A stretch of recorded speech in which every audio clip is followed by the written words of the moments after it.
Kim at Paolo nagsimula ang relasyon sa taping, naging tampulan na naman nga ng tukso si Kim Chu ng mga co-host niya sa It's Showtime. Nagumpisa ito nang sabihin ni Meme Vice na sana daw ay magkaroon sila ng guest na nagumpisa ang relasyon sa taping. Ang lahat ay napatingin kay Kim na napangiti na lamang, at nagtanong nila, sino yun? Niligaw na lang ni Kim ang usapan. Aniya nagpapasalamat ako sa mga nanood ng Secretary. Ngunit hindi pa rin siya nakalusot sa panunokso ng lahat, sabi ni Vong.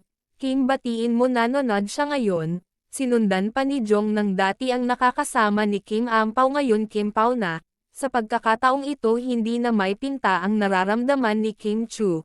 Tawang-tawa siya na may kasamang kilig, kaya pati manunood ay di mapigil ang kiligin at maghiyawan sa tuwa.